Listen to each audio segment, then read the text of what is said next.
يفقهوا قولي أعوذ بالله من الشيطان الرجيم بسم الله الرحمن الرحيم لا حول ولا قوة إلا بالله العلي العظيم لا إله إلا الله وحده لا شريك له له الملك وله الحمد وهو على كل شيء قدير۔ میرے پیارے پیارے ساتھیوں، بھولو، میں آپ سے مخاطب ہوں۔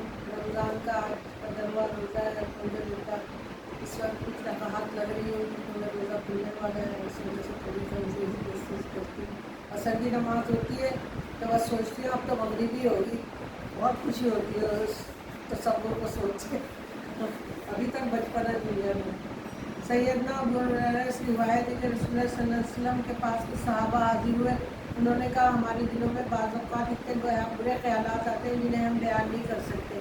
آپ صلی اللہ علیہ وسلم نے فرمایا کیا واقعی تمہارے اوپر ایسے برے خیالات آتے ہیں؟ تمہارے ایمان خالص کی جو دلیل ہے، مطلب یہ مسلم میں ہے، مطلب یہ کہ تمہارے دلوں میں برے خیالات کا آنا اس بات کی دلیل ہے کہ تمہارے پاس ایمان کا خزانہ ہے۔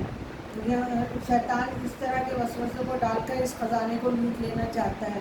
اور پریشان ہونے کی بات نہیں، تم کو اپنا کام کرنا ہے، شیطان اپنا وسوسہ ڈالتا ہے، تم اپنا کام کرتے جاؤ اور اس کے وسوسے میں نہ ہو۔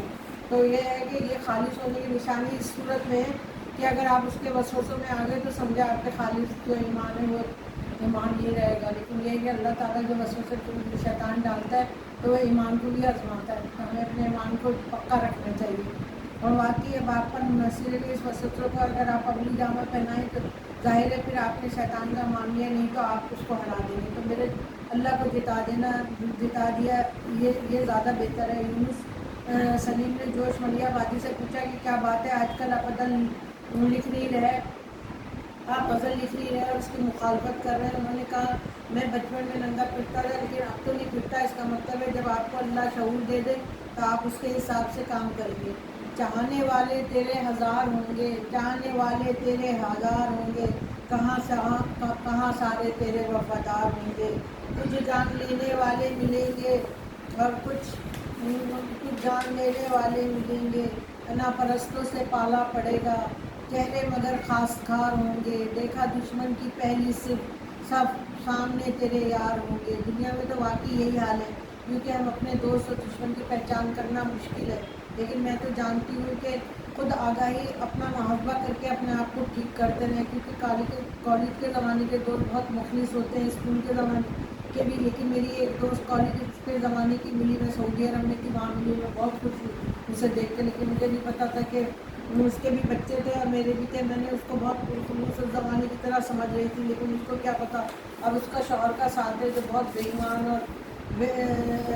ایمان اور ظاہر ساتھ وہ بھی ایسی ہی ہوگی۔